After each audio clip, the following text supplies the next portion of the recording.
So for those of you who read the e-blast and came expecting a whole sermon on the Beatitudes and came expecting a new sermon series, yeah, it is woo, but you gotta wait a week.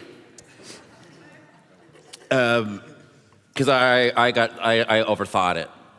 And I'm like, they're gonna be there. It doesn't matter why. We're not doing that, is what I'm trying to tell you. We're gonna bump it back a week. And today what I thought we would talk about is just the season that we've entered into and do a little primer on Lent. And so if you're cool with it, because you gotta be cool with it, we'll do that. Sound good? Okay.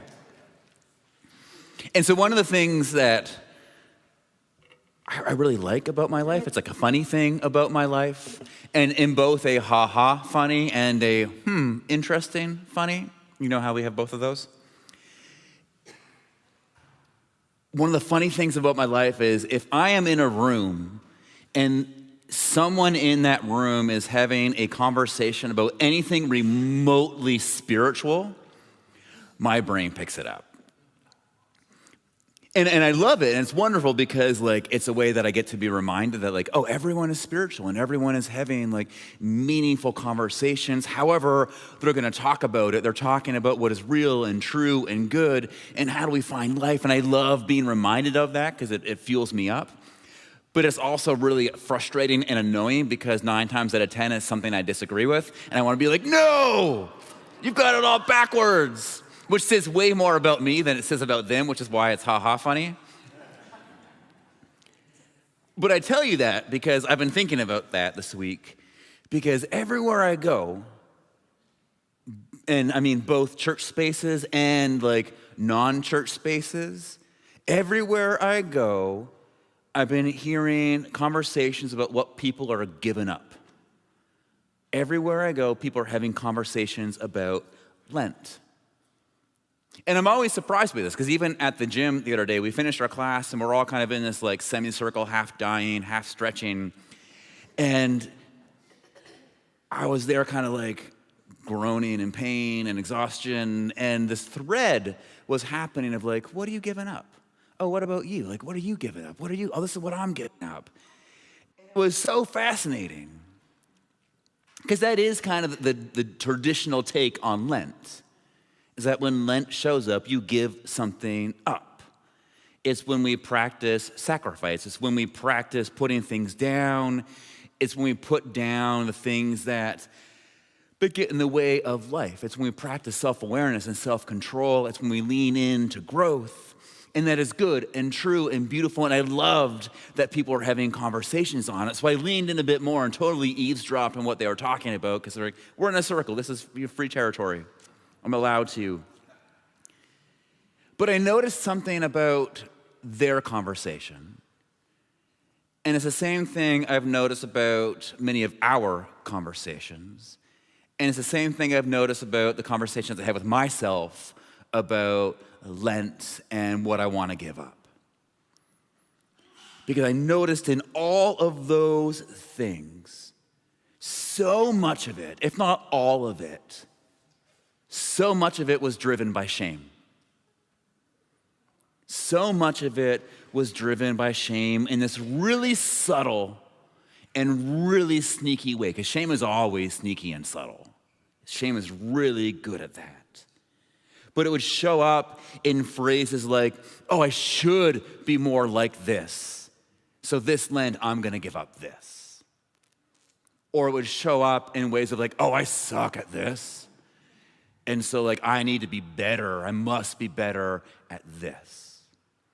Or it would show up in, oh, I'm really awful.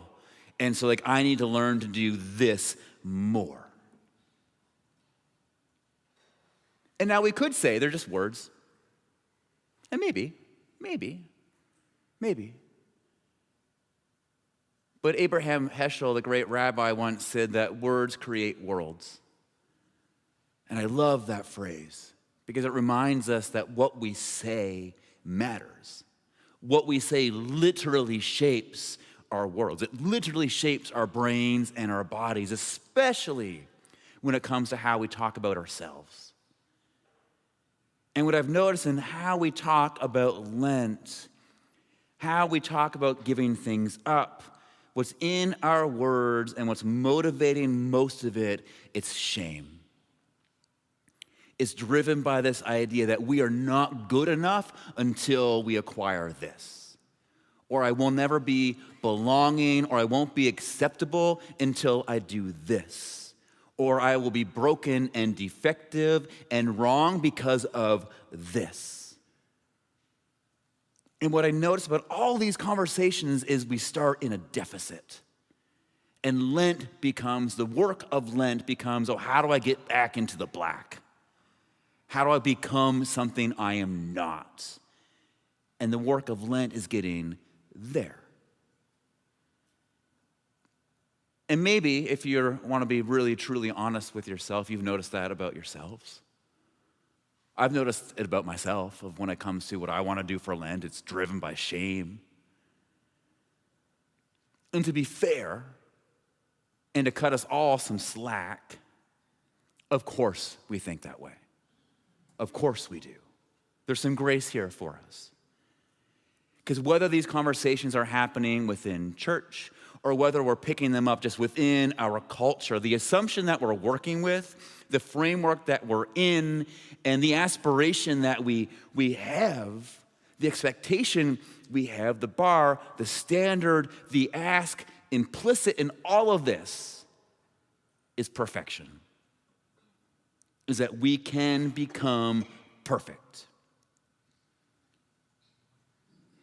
Embedded in all of Western culture, and embedded in so much of Christianity, is this idea that if we're not like this, or this, we are not okay. We are not worthy of love. If we are not perfect, we do not belong. And so religion and consumerism and the healthcare industry and wellness culture all become about what? Becoming perfect. And so with the bar set, with that being just the standard that we're all looking for, that we're all hustling for, of course Lent is driven by shame. How could it not be driven by shame? Because everything tells us that you suck, you are not good enough, and unless you do this, this, and this, you're not going to be worthy of love. And so no wonder we're all talking about it. Because we all want love, we all want to be accepted, we all want belonging, and so we come up with these ideas of how we can get it. And that's how Lent works. But I want to name that thing underneath the thing. I want to talk about the shadow side of Lent, because here's the thing that we have to remember. And here's the thing that I want to invite us to keep going back to, the thing that I have to practice always going back to.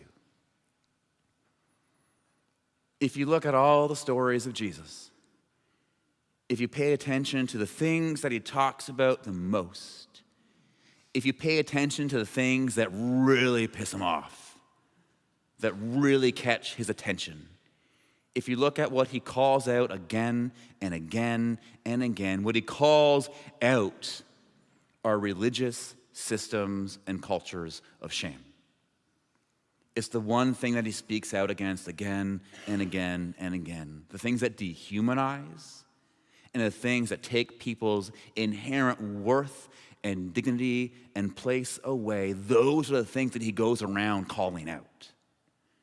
To entire religious systems of hustle and earning and performing, to religions that make you feel less because of who you are, to the culture that says shame is actually holy and something that we should feel. The whole idea that says faith is about becoming perfect, Jesus would go around and say, no, you've got it backwards. It's not about perfection. It is about love. It's not about perfection, it is about love. And we'll pull over here for a moment, because this might be the point where you're like rolling your eyes, you're like, obviously, Nick, it's about love. We sing songs about it, it's in the Bible, everyone knows that God is love. And again, maybe we know that. But I want to ask, like, do we? Do we actually know that? And not up here. I mean here. Do we really and truly know it's about love here? I don't know if we do, because we either say it so much it's lost all weight and all meaning, or we've moved so far away from it and it's become about so many other things that we have to be woken up and be pulled back over here.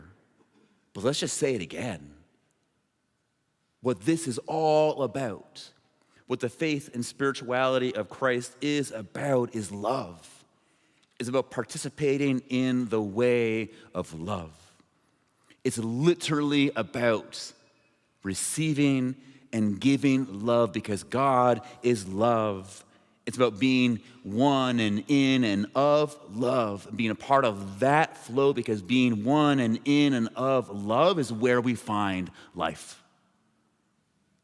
It is that complicatedly simple. It's all about love.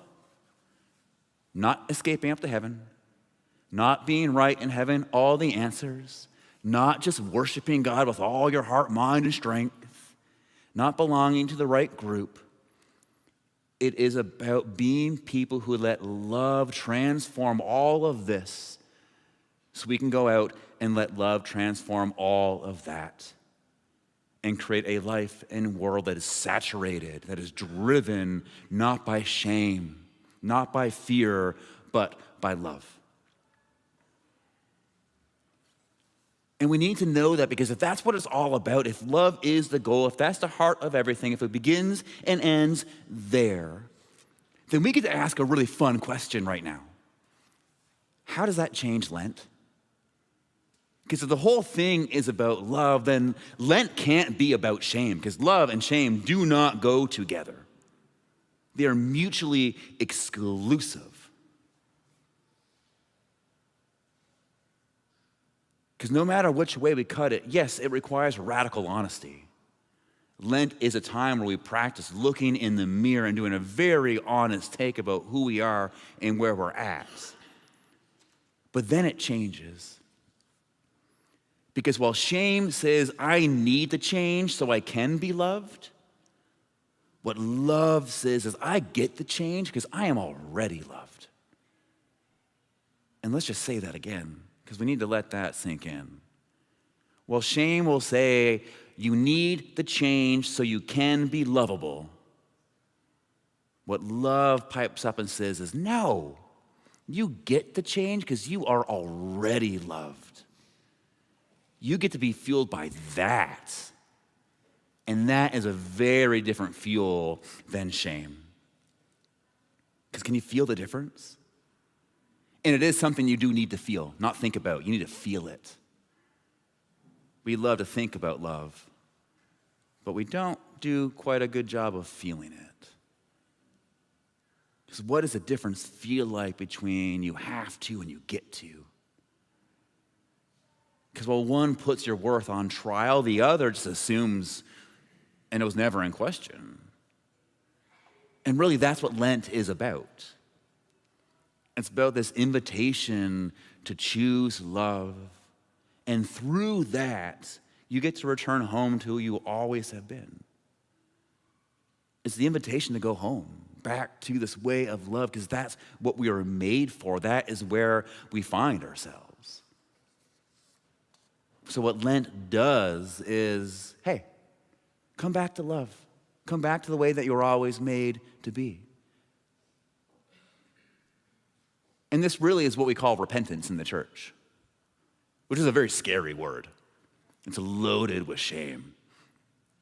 But if we can actually reclaim it a little bit, if we can dust the muck off, what it literally means is to change your mind. As in to change the way you think, as in to change the way you move, as in to change the way you're going, the direction you're going. All repentance is to realize, like, oh, I'm not who I am. I've actually wandered away from who I truly am. And it is a slow arc back home. It is a slow return to the love that you already have and you can become more deeply rooted in. And so this Lent, what we're offering to do is give you the invitation to step into love, to put down the shame. And if you're here already having picked something up for Lent, you're like, yes, I'm gonna give this thing up. If shame was doing that, let's just throw it out the window. Let's put it down. So you don't need to live like that. You do not need to carry that. You were never intended to carry that. Put that down. Because if love is the way, the question is, how can you become more loving? Maybe of yourself, maybe of others, maybe of God, maybe of creation. But how can you become more loving?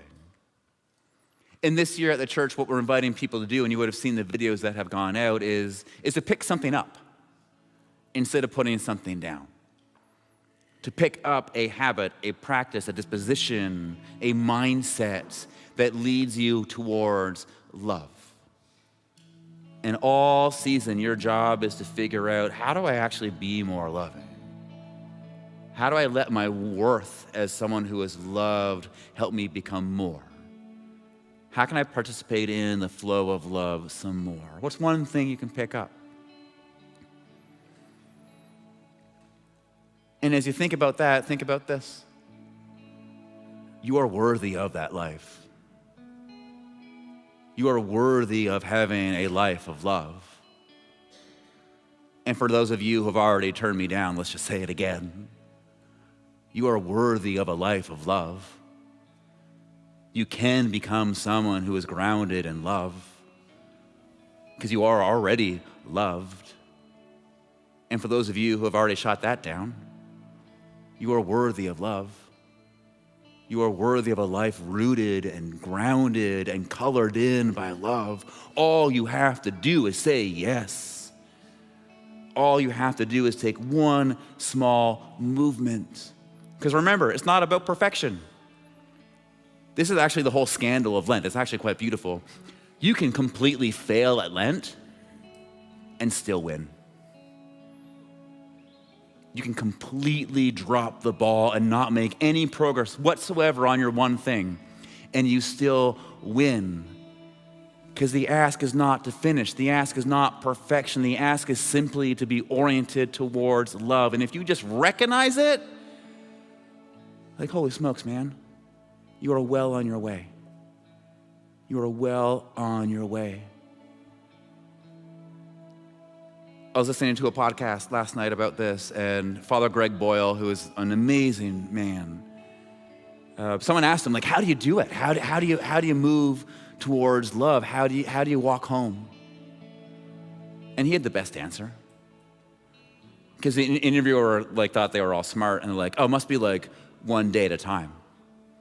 And he's like, no, it's too big. And so the interviewer was like, oh, like one moment. And he's like, no, it's too big. And they got confused. And like, well, how do we do it? And he said, the way you walk home, the way you return to wholeness, the way you come back to life is one breath at a time. It is that simple.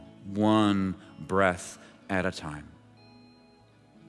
And so whenever you stumble, whenever you fall, whenever you fail, you just take a breath and you begin again. Because you have nothing to lose. You have nothing to be taken away because you are loved. There is grace. And the entire thing is built on the slow return home. And so this time is for you. You can sit, you can pray, you can put down the thing that you picked up, you can pick up the thing that you should, all that. But it's for you to return home. It's for you to do the beautiful, holy work of Lent. There are some candles in the back if you'd like to light one. You can sing along with the band. but this time is for you to recognize that this is going to be some work. But it's good work, it's beautiful work, it's holy work. And we have a God who is not waiting for us at the end, but we have a God who walks with us every step of the way, every breath of the way. And so what can you pick up? How can you be more you? How can you be more loving? How can you step into the very presence of God a bit more? And as you do that work, may you struggle well, and may grace and peace be with you. Amen.